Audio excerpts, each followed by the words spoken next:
Power rangers definitely तुम्हारे बचपन का बहुत इंपॉर्टेंट पार्ट रहा होगा। वो वक्त जब ना तो इंस्टाग्राम था ना तो यूट्यूब, पर फिर भी इस शो को हर कोई जानता था। खासकर Dino Thunder, SPD Emergency, Mystic Force, Operation Overdrive, Jungle Fury, इन शोज ने तो इंडिया में आग ही लगाई हुई थी। With new concept, new heroes, Indian audience ने कभी भी ऐसा कुछ एक्सपीरियंस नहीं किया था। बट फिर भी इतनी सक्सेस मिलने के बाद, इतनी पॉपुलैरिटी अचीव करने के बाद, इस शो का फ्यूचर बिल्कुल अनसर्टेन क्यों है? एक ऐसा शो जो अपने टाइम से बहुत आगे का हुआ करता था, पर आज के टाइम बिल्कुल गायब सा क्यों हो गया? तुम अपने घर में ही देख लो, तुम्हारे कौन से भाई बहन इस शो को आज भी जानते हैं या उसे आज भी इंजॉय करते हैं। तो चलो देखते हैं कि कैसे एक शो जिसकी पॉपुलैरिटी 7वें आसमान पर हुआ करती थी, आज कहीं पाताल लोक में दफन सी ही हो गई है। तो वीडियो को एंड तक जरूर देखना। And you watching STG stories. Let's start. सबसे पहले तुम ये व्यूअरशिप रिपोर्ट देखोगी कैसे इस शो ने 2011 से लेकर 2021 तक किस तरीके से अपनी ऑडियंस को लूज किया है। कहाँ 2011 में ऑडियंस होती है 2.936 मिलियन, वहीं 2021 में ये हो जाती है मात्र 2,15,000। और अगर मैं तुम्हें परसेंटेज में बताऊं तो 10 साल के अंदर ही इस शो ने अपनी 92% ऑडियंस लूज कर दी, जो कि एक बहुत बड़ा नंबर है किसी भी आइकॉनिक शो के लिए। तो ऐसा क्या हुआ कि 92% ऑडियंस खत्म हो गई शो से? जैसा कि कहते हैं ना कि जिसने तुम्हें बनाया है वही तुम्हें डिस्ट्रॉय करने की शक्ति भी रखता है, और पावर रेंजर्स के केस में भी कुछ ऐसा ही होता है। हेम सबैन जो कि करता धरता है पावर रेंजर्स एक टाइम पर जो कुछ भी था उन्हीं की वजह से था, और आज भी जो कुछ भी है उन्हीं की वजह से ही है। तो मैं तुम्हें थोड़ा ब्रीफ में बताता हूँ कि हुआ क्या था। 1980s के टाइम पे हेम सबैन जब एक बिजनेस ट्रिप के दौरान जापान जाते हैं और वहां जाके वो एक शो देखते हैं जिसका नाम होता है सुपर सेंताई। उन्हें वो शो इतना पसंद आता है कि वो शो के कॉपीराइट्स लेकर अमेरिका आ जाते हैं और एक नए डिस्ट्रीब्यूटर के संग मिलकर शो में हल्के चेंजेस कर उसे पावर रेंजर्स के नाम से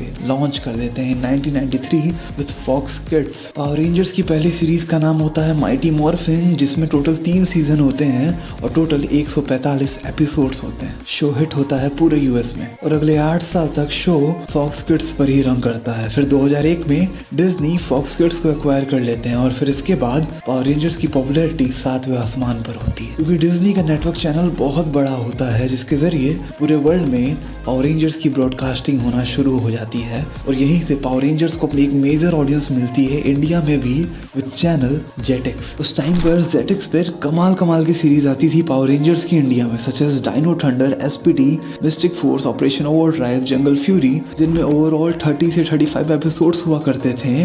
अच्छी स्टोरी हुआ करती थी और ऑडियंस ग्रैबिंग सिचुएशंस हुआ करती। पावर रेंजर्स के संग सब कुछ बिल्कुल बढ़िया चल रहा होता है, पर सिर्फ एक इंसान को ये चीजें अच्छी नहीं लगती और वो खुद होते हैं हेम सबैन। हेम सबैन को ऐसा लगता है कि वो जिस क्राइटेरिया पर, जिस पर्पस से पावर रेंजर्स रन कर रहे थे डिज्नी, उस तरीके से पावर रेंजर्स को रन नहीं कर रहा और कुछ चीज मिसिंग है। और इसी वजह से हेम सबैन पावर रेंजर्स की फ्रेंचाइजी को डिज्नी से वापस खरीद लेते हैं और यहाँ से रियल डाउनफॉल स्टार्ट होता है पावर रेंजर्स का। ये बात होती है लगभग 2010 की, जब डिज्नी से हेम सबैन वापस पावर रेंजर्स की फ्रेंचाइजी ले लेते हैं और 2011 में एक नया सीरीज लॉन्च करते हैं जिसका नाम होता है पावर रेंजर्स सैमुराई। पर इस बार इस सीरीज में सिर्फ 22 एपिसोड्स ही होते हैं, जो एक बड़ा इशू बनता है आगे चलकर। हेम सबैन हमेशा से चाहते थे कि पावर रेंजर्स एक ऐसी फ्रेंचाइजी बने जिसके हर एपिसोड में बच्चे कुछ एजुकेशनल पर्पस या कुछ एजुकेशनल कंटेंट सीखें या कुछ नई चीजें जाने, जिस वजह से वो काफी सारी क्राइटेरिया, काफी सारी बाउंड्रीज लगा के रखते थे पावर रेंजर्स, जिसकी वजह से राइटर्स को एक्सेस नहीं मिल पाता था क्रिएटिविटी का। और जब क्रिएटिविटी का एक्सेस नहीं मिल पाया तो इसका फर्क पड़ा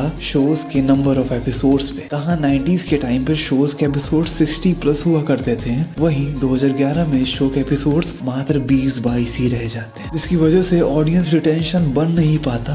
साथ में कंपटीशन आसमान पर होता है क्योंकि डीसी, मार्वल जैसी चीजें भी एंटर कर चुकी थी इस फील्ड में। बट हेम सबैन को ये समझ ही नहीं आता। वो इन व्यूअरशिप रिपोर्ट्स पर ध्यान ही नहीं देते कि कैसे साल दर साल उनके व्यूअर्स कम होते जा रहे हैं और वो अपनी सीरीज पे ही लगे रहते हैं, जो इतनी प्रिडिक्टिव बन चुकी थी कि लोग इसे धीरे धीरे देखना ही छोड़ते जा रहे हैं। शो इतना ज्यादा प्रिडिक्टिव हो जाता है कि सबको पता होता है कि क्या होने वाला है। पहले पावर रेंजर्स छोटे विलन से लड़ेंगे जिसे मिनियंस कहते हैं, उसके बाद मेन विलन आएगा जो मरेगा एक ब्लास्ट के संग, लेकिन वो एक बड़े विलन में कन्वर्ट हो जाएगा और उसे हराने के लिए पावर रेंजर्स अपने बॉट्स का यूज करेंगे। उसके बाद एक मेगाजॉर्ड फाइट होगी और वो एपिसोड वहां पे खत्म। और ये हर एपिसोड एपिसोड में रिपीट होता है, जिसकी वजह से ऑडियंस का इंटरेस्ट पूरी तरीके से लूज हो जाता है, क्योंकि कोई भी और तरह की क्रिएटिविटी देखने को नहीं मिलती। शो में कई तरह की क्रिएटिविटी की जा सकती थी, बट हिम सबैन के क्राइटेरिया को फॉलो करने के चक्कर में शो क्रिएटिविटी लूज कर देता है। 2017 में पावर रेंजर्स की एक मूवी भी आती है, पर उस मूवी की रिएक्शन भी बिल्कुल मिक्स रहते हैं। कुछ लोग कहते हैं ये क्या बच्चों लल की मूवी है, वहीं कुछ लोग को मूवी बहुत अच्छी लगती है। बट इन सब के बीच पावर रेंजर्स अपना पहले वाला चार्म खो देता है, और अगर इस फ्रेंचाइजी ने ऐसा ही अपनी क्रिएटिविटी लूज करती रही, साथ में कैरेक्टर डेवलपमेंट नहीं की, तो बहुत जल्दी पावर रेंजर्स शायद खत्म भी हो जाए। अगर पावर रेंजर्स को डेफिनेटली अगर आज के टाइम से कॉम्पीट करना है, तो उन्हें कुछ चीज़ों पर बहुत ज़्यादा सुधार करनी पड़ेगी, जैसे proper script writing, addition of new characters, addition of new villains और नए तरीके का एक्शन, ना कि वही पुराने तरीके का एक्शन जो बहुत ज़्यादा रिपीटेटिव और बहुत ज़्यादा प्रिडिक्टिव हो चुका था। तो क्या तुम अभी भी पावर रेंजर्स मिस करते हो, या तुम अभी भी उसे देखते हो? मुझे कमेंट्स में ज़रूर बताओ।